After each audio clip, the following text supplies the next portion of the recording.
Was good. Yeah. Welcome to the Mazist, where mythos meets methods and methods solve mysteries. I'm your host, Christopher, and today we're doing something a bit different. We're doing an interview. We're doing the Q&A, the Gold Maze Q&A. If you don't know, Gold Maze is me. That's my rap alias. That's GLDMAZE, all caps when you spell the man's name. And I recently sent out a Q&A submission form to my subscribers on my blog and my Instagram followers. And the whole point of that was to just get a sense for any questions that my audience may have for me, any of my readers, any of my listeners to my music. Um, and I wanted to provide that context for you guys. I wanted to share a bit about myself and share a bit more information about my projects that I got coming up and a bit about my life. I kind of want to, bridge the gap a bit. You feel me? But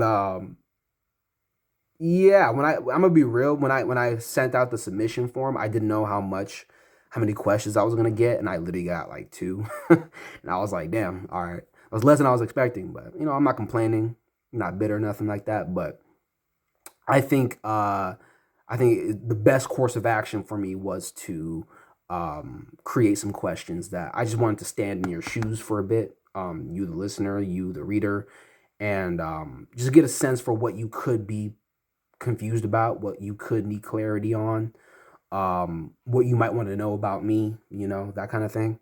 Um, but yeah, just be short and sweet. This could be fun. Let's do it. But question number one: what got you started on your musical journey? Um, for me, I started making music like for real in high school. That was like around 2017, 2018. I think I was like a sophomore, junior around that time. And yeah, it was a really fun time, man. I would just make music with my friend Kyle. Shout out Blotton, shout out Less Than Three. But my friend Kyle, yeah, we would make a bunch of shit. We would just make our first song was literally like a meme song. It was so crazy. It was so funny. Um, Stupid, but whatever. But yeah, after we made that song, I was kind of hooked on the whole music making process. The collaboration, the lyric making, the performing it, but also like just seeing a finished product. I thought that was super dope. When I went to college, I started making music on my own as like my own, independent artist. And I just released stuff on SoundCloud under the name Jericho. Then I changed my name to Gold Maze, and then I released a few projects on SoundCloud to no avail. But yeah, that I really started in like 2017 was like the first real time I was making music for real. Um, but yeah, people like Michael Jackson got me into making music and shit. People like Kendrick Lamar got me into it. But yeah, that's to answer your question. All right, second question. How would you describe an Afrofuturist wuxia noir? Um, so for background, I recently released my track list to my latest upcoming project, um, and I described it as a Afrofuturist wuxia noir. Um, and to just break that down, wuxia is a genre of like Chinese film and like book and novel that takes place in like antiquity, but also like uh, depicts like fantastical warriors and fighters. Um, and they often do like superhuman feats. You know what I mean? There's like magic and shit, magical weapons and all that stuff. Good stuff. Good stuff. Good stuff.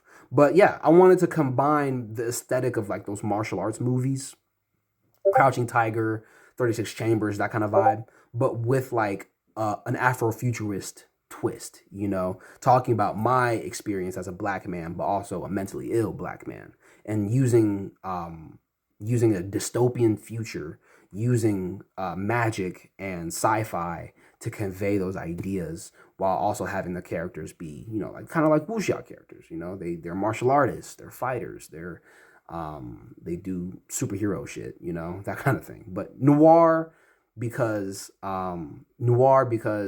I wanted to convey this sense of moral ambiguity with the characters' motivations.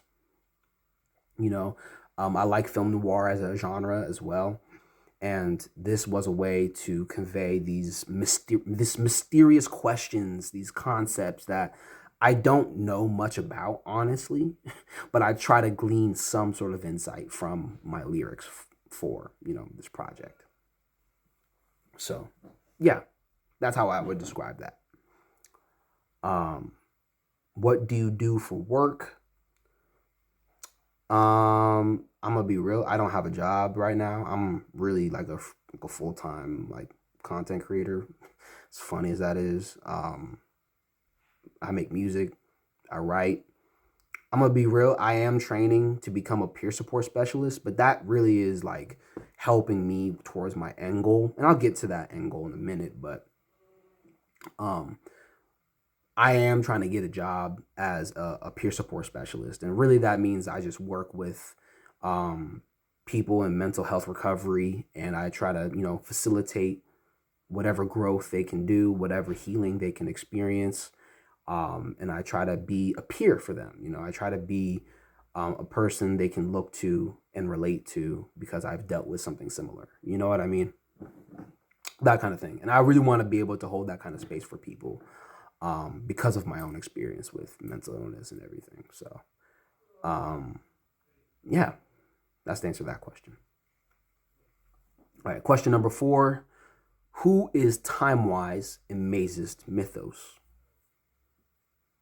Okay. To answer that question, I kind of have to explain the Unios of Mazism. Unio is username interactive operation or immersive operation. And basically, these are the alter egos that I use in my music and my art and everything. And so, Maze Wayfinder, he's like the main character. He's like the writer of everything, of all the projects and everything, you know.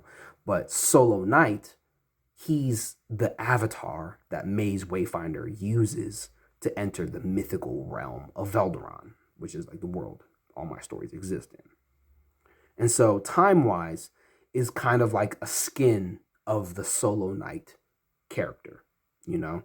If Solo Knight was like a video game in a mythical world, if Solo Knight was a video game character, a video game avatar in a fictional mythical world that Maze Wayfinder travels to, time-wise is a skin that is connected to that world, and it's a skin of Solo Knight, if that makes sense, you know? Kind of like a Batman skin on like Arkham, you know what I mean? Yeah, time-wise is the first wielder of the bolt. You feel me? Time-wise is what we call a sleuth, you know, and that's kind of like the main operation of all the characters in my stories so far, at least. And as a sleuth, he basically is an operative for this agency called the Tempo State. And as a member of the Tempo State, he basically investigates variances in the time stream. And so, time-wise, in the story of Mando Files, he is assigned the Mando as his latest class of time traveler that he has to target, to investigate, but also like stop, thwart, you know. And so time-wise is sort of like thrust in this journey of fighting the Mando. He's never really done that before. It's a kind of a different echelon of threat that he's not used to. So the story is kind of really about him acclimating to that level of like really violence, but also like mental fracturing that happens to somebody when they do what he does, you know. Um, but yeah, Time-Wise is my mythical exploration of time, you know, of violence, of willpower. He kind of represents that fracturing of the mind because of pressure of willpower, because of the pressure of violence and trauma, you know. Um, but yeah, that's Time-Wise. Let's go to the next question. Uh, who is Deathstalker? Now, Deathstalker, he's the other half of the Mando dyad. So there's Time-Wise, then there's Deathstalker. So Deathstalker is one of the Mando operatives that Time-Wise has to hunt down. You feel me? So Mandos are basically quantum commandos, and they are a class of time traveler that specifically come from the far future, and basically they do the dirty work. They do the imperial conquering of this corporation, or this corporatica called Monolith. And Monolith is the corporatica of time. So yeah, they basically do like neo-imperialism essentially, where they go to different timelines and use the Mandos as usurpers to like take over those timelines and take over that time period in general. Yeah, basically have a huge range of timelines that are within their control. And so Deathstalker's character is kind of going through this kind of like rebellious phase within his journey, and he's learning that he's actually able to do a lot more than just be a crony for Monolith. He wants to be a hero. He wants to be a legend. So he embarks on a journey towards that. So yeah, that's his story. That's kind of what he's about. But yeah, next question. Who is on your rap Mount Rushmore? It's a good question. I'm gonna be real. It goes MF Doom, Kendrick, Travis Scott, Doo-Wop Kane. I'm gonna put some Doo-Wop Kane songs in the description. But these four represent like the four echelons that I see in like rap music. You know what I mean? I think there's a bit more right now in like the current state of hip hop, but this is like the general template. I feel like there's MF Doom, which is like your underground legend, but your underground like abstract, artsy,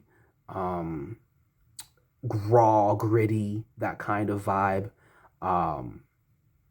Lyrical. Kendrick also lyrical, but mainstream, and has wide appeal, but still maintains that precise pen, maintains that potent imagery in their language. Travis Scott, sound selection, curation, and lyrical ability, all very on point for what he does. There's a reason why he's at the top of his game, because he knows how to make trap music sound really fucking good. And that's a talent, you know, and I'm inspired by that, you know. And his sound is very varied, you know, like honestly, like no Travis Scott album sounds the same, you know what I mean? But that's just me. And then Doo-Wop Kane, he represents the like the gritty or the real raw like SoundCloud underground, and he's just someone that I loved as a high schooler. He made songs that just really spoke to that like really rebellious raw energy of my you know younger days. I'm still in my youth, I would say, but younger days. But yeah, Doo-Wop Kane, hilarious songwriter. Really awesome personality in terms of his musical style. And yeah, he just makes bops, honestly. And an acquired taste, I should say. And I love acquired tastes. That's fire. acquired taste in rap music means it's fire, honestly. Honestly, it does. Like, if you think about like the artists that people say like you need an acquired taste to listen to, they're all really fire actually. If you like acquire the taste. I can't explain that, but like you know how like some food is like actually ass, but like to some people because they've acquired the taste, it's like the best thing ever, but it's so particular to them that makes it that much stronger, you know, the preference. That's what I mean. You know what I mean? Um but yeah, it's good. All good shit. But next question, who are some underrated underground artists I should check out? I got you right here. I'm gonna say Guru Cozy, Star Umbra, Blaze the Rapper, Shad the Beast, Born, Witstrument, um, Sammy Sos, Five, Orion. Um, did I say Shad the Beast? I think I said Shad the Beast. Um, these are all artists that I know, and these are all artists that make great work. These are all artists. Grim Village is another group. Trying to think who else. I'm blanking. Baki, other people. I'm trying to put on, man. Cause honestly, like the Austin scene, the Austin like underground right now is bubbling, bro. It's really fire. And I'm not based in Austin, but I am in Texas. And just being connected to those dudes, my brothers for real, you know, and I really love that this network is thriving, you know, as it should be. You know what I mean? We're all working on our shit. We're all being active in the community, in the collaborations that we do and everything. And I really want to see us win, bro. So yeah, those are the underground artists I think y'all should check out for sure. And then here's the last question. What is your long-term goal with this practice? I think really if by the end of my life I have not been a part of a revolution, whether it be of thought, of art, of music, of culture, of society, you know what I mean? If I have not been a part of that, I think I wouldn't be dissatisfied, but I'd be a little bit bummed out, you know? Um, but I think my main goal is to really start a movement for real. Um, I want to create the type of art that I want to see in the world, and it's very particular to me and my experience with, you know, fantasy and science fiction. And I want to be able to bring all of that to rap music, you know, and I want to create the type of path where another kid with a wild imagination, but no medium that really conveys that imagination really well, they can find me and be like, oh, he did it like that. I can do it like this, you know, and do something even better, you know what I mean? Even cooler, you know, and really inspiration, you know, lineage. I want to pass down my knowledge for generations. I don't know if I'm ever going to have kids. I'm going to be real. I'm going to keep it a buck. I don't know if I'm ever going to have kids, but I want to teach, bro. You know what I mean? I want to teach the next generation to like really world build and create the solutions that we need. You know what I mean? Um, that's my goal. And right now, I'm just, you know, completing the works of art that, you know, consist my life's work. You know what I mean? Um, yeah, I want to be able to just make dope shit and teach people how to make dope shit themselves, you know? But yeah, teaching. That's that's a long-term goal. That's one of the long-term goals. I'll keep it like that. But yes, that's all the questions I have for today. I'm definitely going to do this again with new questions, maybe some more readers, maybe some more viewers will send in some questions, but we'll see. But yeah, if you enjoyed this video, if you enjoyed my Q&A, check out my blog down in the description box below. It's THE.MAZIST on Substack. Check out my music. That's GLDMAZE, GLD all caps when you spell the man's name. And then yeah, stay fresh, stay froggy, you feel me? Um I'm so bad at outros. But yeah, I appreciate y'all. Thank you for watching. Maze out. Peace.